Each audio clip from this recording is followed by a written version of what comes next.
Hi, welcome to English Composition. I'm Michael Chang. I'm here with Cher Chen today. 各位同学大家好，欢迎回来英文作文课程，我是 Cher。 In Unit 5 today, we will learn about what you should do when you are writing the body paragraphs of an essay. 好，在本单元之中呢，我们将会来学习要怎么样去撰写文章中的主体段落。Right, we will learn about the following topics. 好，我们会讲述的呢，包括以下几个主题哦。How to order your body paragraphs. 好，第一个，如何去安排主体段落的顺序。Beginning a paragraph in the body of your essay. 开始写作主体段落的方式。Using specific examples in a body paragraph. 使用并且加入特定的例子。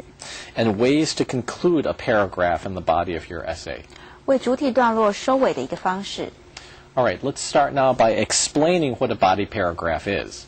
好，首先呢，我们先来解释一下什么叫做主体段落。All right, your body paragraphs make up the major portion of your essay. They come in the middle of your essay and they contain all the information that you need to support your thesis.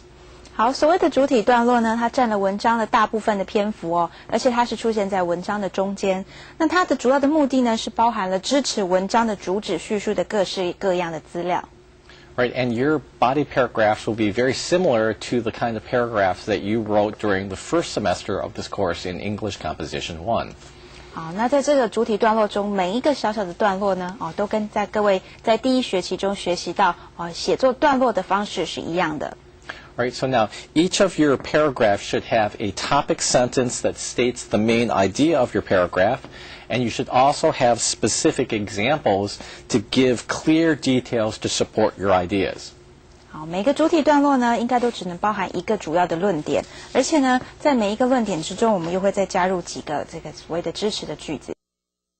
Right, so now there are a few differences between a body paragraph and the standalone paragraphs that you wrote in the last semester. 好，但是呢，虽然说它们两者是有相似的地方哦，但事实上，在这长篇的文章之中出现的主体段落，跟一般的段落却是不太一样的。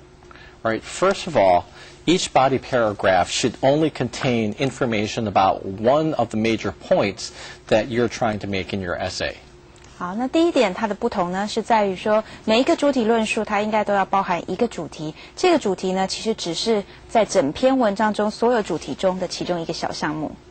And second, a body paragraph is part of a larger essay, so you have to be very careful about planning how to show this relationship to the rest of the essay. 好，第二点呢，我们知道这个主体段落只是这长篇文章中的一小部分，所以你必须要非常小心的去架构它那让它能够显现出来这整篇文章它的相关性。Right, now let's take a look at body paragraphs in depth by reviewing how to order the paragraphs in the body of your essay. 好，我们接下来呢，我们来详细的、仔细的看一下要怎么样去架构你的段落。Right, the key thing to remember about ordering your body paragraph is to follow the order of your thesis.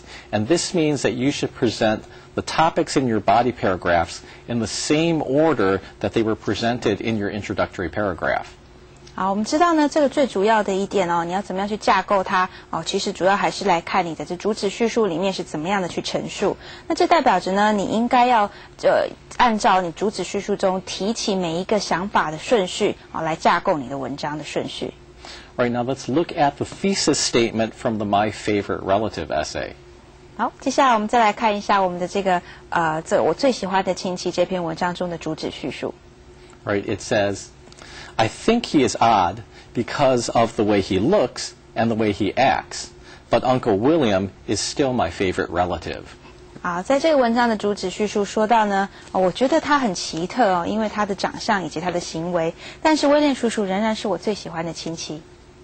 You can see that there are 3 points about Uncle William being made in the thesis statement. 好，在这主旨叙述之中，你应该可以发现3件事是关于威廉叔叔的。Right, the first thing is that Uncle William looks odd. 第一点是威廉叔叔看起来很古怪。All right, and the second point that it's making is that Uncle William acts odd. 第二点讲到的是威廉叔叔的行事很古怪。And then the final point we see in this thesis statement is Uncle William is the writer's favorite relative. 好，第3点我们可以看到的是，威廉叔叔是作者最喜欢的亲戚。Right, so now this means that the body paragraphs of the essay should present information in this same order. 好，这代表着说呢，在接下来主体段落里面，那它这三个重点它应该呈现的顺序是跟主旨叙述中出现的顺序是一样的。Right, so now let's look at the 3 topic sentences from the body of the essay, and you will see that they follow the same order as this thesis. 好，我们接下来来看看这篇短文中的每一个主体段落的主题句你就会发现每个主题句就呈现了跟主旨叙述中顺序相同的一个方式。Right, so now here is the topic sentence of our first body paragraph. 好，现在荧幕上各位同学看到的是第1个主体段落中的主题句。And the topic sentence is, just looking at Uncle William can make you laugh. 好，他句子写到说，光是看着威廉叔叔就让人想笑了。All right, and so this topic sentence uses words that are slightly different than the words in the thesis statement, but you can see that the topic of this first body paragraph matches the first idea that's presented in the thesis statement.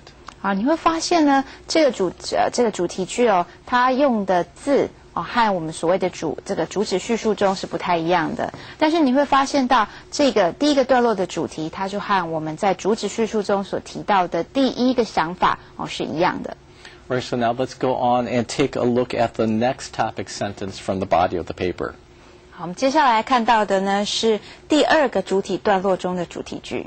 And so we can remember that the second idea in the thesis statement was that Uncle William acts odd. And then when we look at the topic sentence, we see it says, the way Uncle William acts is even funnier than the way he looks. 好，我们可以看到在荧幕的上半段出现的是在主旨叙述中提到的第2个重点就是说这个威廉叔叔他的行为很怪异。那在第2个主体段落中，他的主题句讲的呢，只是说威廉叔叔的行事作风比他的模样更加来的逗趣。And so once again, we can see that the topic of this paragraph matches the second idea that was presented in the thesis statement.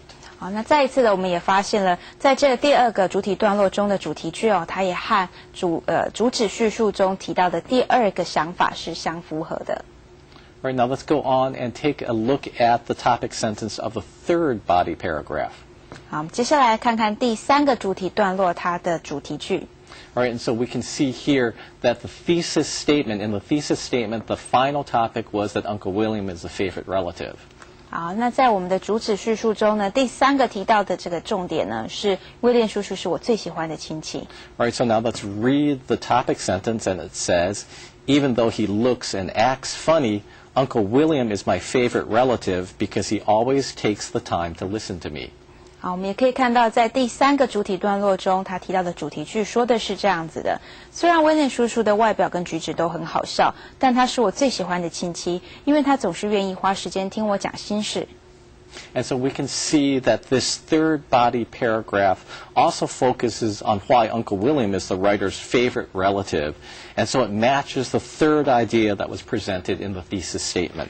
我们会发现呢，这个第3个段落的地方他讲到威廉叔叔为什么是作者最喜欢的一个亲戚那这个想法刚好就和我们在主旨叙述中提到的第3个想法是不谋而合的。All right, let's take a break now. We will be back with more English composition in a few moments. 好，先休息一下。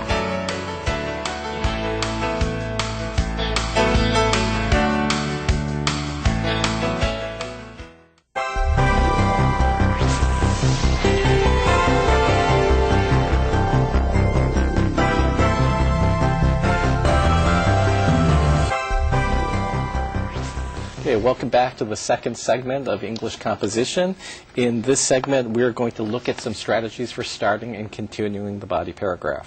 好，欢迎回来，各位同学，我们将继续的开始讨论要怎么样开始并接续的写这个主体段落的部分。So we are going to talk about beginning a paragraph in the body of your essay and using specific examples in the body paragraph. 我们会探讨的呢，包括了要如何开始写作主体段落，以及要善用加入特定的例子。Right, so now the most popular way to begin a paragraph in the body of your essay is to state the main idea of the paragraph. 好，那一个呢最常使用的开始段落的方式呢，就是去陈述这个段落的重点。All right, and then you follow this statement with clear and specific examples to prove the validity of your main idea. 接下来呢，你可以在段落中接续着这个陈述那你提供一些清楚且明确的证据来证明您的论点。Right, so take a look at all the supporting details that you find in this following paragraph. 好，我们来看一下接下来这个段落那我们来看看有哪一些所谓的支持论点。The way Uncle William acts is even funnier than the way he looks. Uncle William often dresses in very old-fashioned clothes because he likes to pretend that he is a knight from King Arthur's Round Table. 威廉叔叔的行为比起他的外表来又更逗趣了。威廉叔叔常常穿着一些过时的衣服，因为他总喜欢去假装他其实是来自于亚瑟王的圆桌武士。When he is acting like a hero, Uncle William speaks in a strange accented voice, and he will use odd words that sound like the words Shakespeare would use. 当他假装他正在当一个英雄的时候，威廉叔叔他就会操着一口非常奇特的口音，而且会使用一些奇怪的字，就像是莎士比亚时代才会使用的字一样。So although Uncle William is a middle-aged man, sometimes he acts like a child. 所以尽管威廉叔叔已经是一个中年的人了，他有时候还是像一个小孩子一样。Right, so the main idea of this paragraph is the funny or odd actions of Uncle William. 好，在这个段落中，它的最主要的这个重点呢，讲到的是他这有趣而且奇怪的行为。And to show how he acts funny, the writer first states that Uncle William dresses up in old-fashioned clothes. 为了表达他有多么的奇特呢？这个作者首先提到了威廉叔叔的穿着他总是会穿着一些过时的衣服。Then to be even more specific and add even more imagery, the writer tells us exactly what kind of old-fashioned clothes he wears, which are clothes of a knight from King Arthur's Round Table. 好，那接着为了要让这个感觉这个形象更加的凸显，那作者他就告诉我们更清楚的说出来他的这一件过时的衣服是长什么样子。那这过时的衣服呢，也就是像是这个亚瑟王的圆桌武士所会穿着的衣服。And so now another way to interpret how this paragraph is organized is to say that it's moving from an abstract idea to a concrete idea. 好，另一个方面呢，我们要怎么样去讲述这个段落是怎么样架构的呢？我们可以说它其实是从一个比较抽象的概念那继续的讲到一个比较具体的一些例子。And so Uncle William acts funny is an abstract idea. 好，所以呢，我们可以知道这个威廉叔叔他这很怪异的行为我们知道这是比较抽象的。Right. So he dresses in old-fashioned clothes is moving towards a more concrete example. 好，那后来再提到呢，他穿着这个比较过时的衣服这已经是渐渐的朝上比较具体的例子了。And finally, pretending that he is a knight from King Arthur's Round Table is a very concrete example. 最后呢，提到说他总是会穿着的像是亚瑟王的圆桌武士，这就是最具体的一个例子。All right, let's take a look at another example now. 好，我们接下来看看另外一个例子。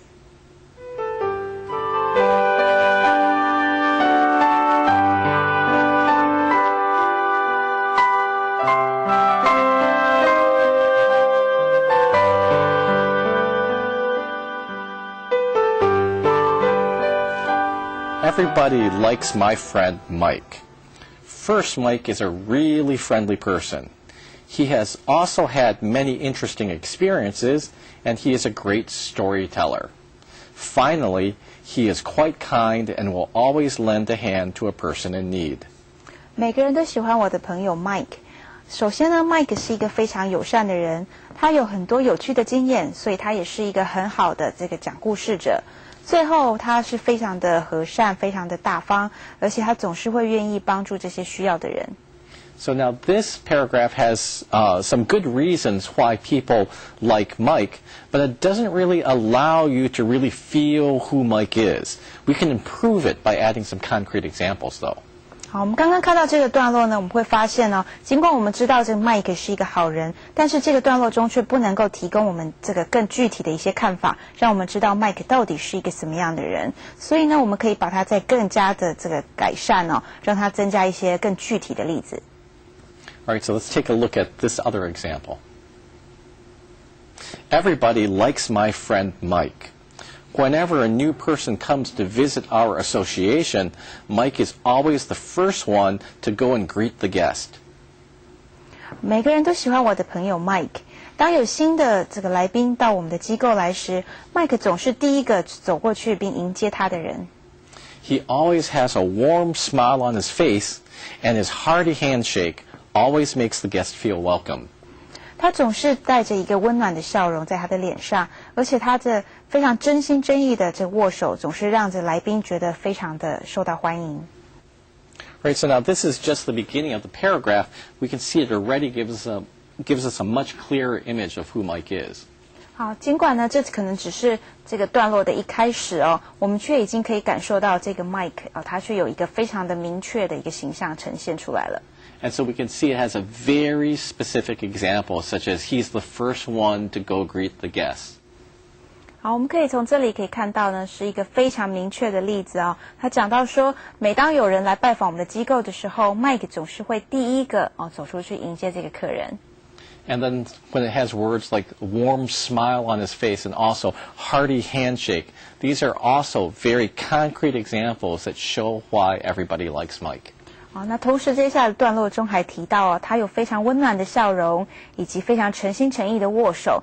这两个特质这两个这个非常具体的例子，都可以显现出来为什么人们会很喜欢 Mike。Okay, now let's continue with some alternative strategies for starting a body paragraph.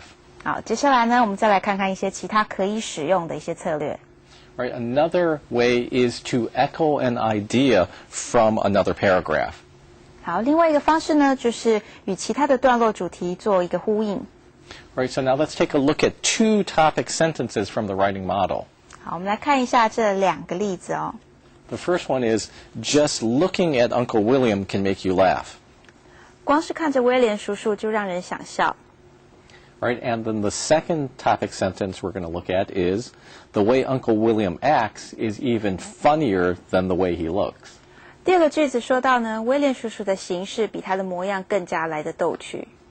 So now the first sentence is about Uncle William's funny appearance, but the second sentence changes the topic to Uncle William's unusual actions. 好，我们刚看到的第一个句子呢，它讲述的是这威廉叔叔的外形哦。那第二个句子讲到的只是威廉叔叔的行为。However, even though the second topic sentence changes the subject, there's still a reference to Uncle William's funny appearance. 好，尽管第二个段落我们讲到已经换了一个主题，开始讲述这个威廉叔叔他奇特的一些行为了，但是他还是依然的把这个关于外表的奇特的地方也一起拉了进来。Right, so now by echoing this idea from an earlier paragraph, a closer connection between the two paragraphs is created, and this improves the coherence of your essay. 好，借由呼应这个前一个段落所提到的一个主题，也就是刚刚说的外表借由呼应这样子的方式呢就可以让两个段落之间的连贯性更加的紧密。All right, so now let's look at another way that we can begin a paragraph. 好，接下来看下面另外一个方式。And this is to show a contrast to an idea from another paragraph. 这个方式呢是希望各位同学与其他的段落做一个对比。All right, so let's take a look at our third body paragraph. It says, even though he looks and acts funny, Uncle William is my favorite relative because he always takes the time to listen to me. 好，我们在第三个主体段落中，我们看到他的主题句写到虽然威廉叔叔的外表形式都很好笑，但是因为他总是愿意花时间听我讲心事，所以他是我最喜欢的亲戚。All right, so now the first two paragraphs in the body of the essay focused on some of Uncle William's strange features. 前两个段落呢，我们会发现它是主要专注在这个威廉叔叔他一些奇特的特征。And so now the third body paragraph is a contrast to the first and second body paragraphs because its main idea is something very positive about Uncle William. 可是第3段的时候呢，却出现了一个很大的对比哦。他讲到说，这个尽管他非常比较这个奇特哦，但是这个第3段落却提出一个正面的看法哦，说明威廉叔叔是他最喜欢的亲戚。And so you can see that the topic sentence for the 3rd paragraph begins with a phrase that shows clear contrast, and then it continues by echoing ideas from the 1st and 2nd paragraph. 好，你可以发现呢，这个第3个主体段落的主题句哦，它是先用一个开头哦，陈述一个对比。那接下来它还继续的去呼应在第1个主体段落及第2个主体段落中提到的一些主题。And then you can see that the topic sentence ends by stating the main idea of the paragraph, which is Uncle William is my favorite relative. 好，你也会发现哦，这个主题句呢，它也在结尾的地方哦，再一次陈述了这个段落的最主要的一个概念哦，也就是威廉叔叔是我最喜欢的亲戚。All right, let's take a look at another strategy, and this is to ask a question. 好，我们现在来看第4个这个策略哦。第4个策略是提出问题。All right, so another strategy for starting a paragraph in the body of your paper is to begin a paragraph with a question, and then you can use the rest of your paragraph to answer the question. 好，那另外一个开头的方式呢，是提出一个疑问，在紧接着在接下来的文章中来自行回答这个问题。Okay, and let's take a look at one final way to begin a paragraph, and this is to answer a question from another paragraph. 好，那第5个方法也是最后一个方法呢，则是回答某一个段落里的问题。Right, sometimes there may be many possible ways to answer a question, and in this case, you may want to spend a couple paragraphs answering the question. So therefore, you may want to write your question in your introduction and then answer it over a few body paragraphs. 好，有时候呢，这个问题可能会有很多种可能的回答哦，你需要分好几个段落来做回答。你甚至有时候可以把这些问题写成文章的主旨，来放在整个段落首段的最后。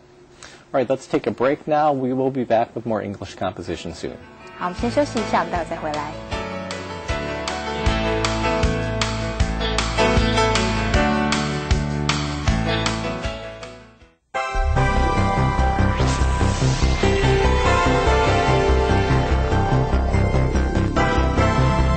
Welcome back. We are now going to go on to our 4th topic of the day, and this is ways to conclude a paragraph in the body of your essay. 好，我们接下来呢要探讨的是今天的第4个主题，要怎么样来为我们的主体段落做一个结尾。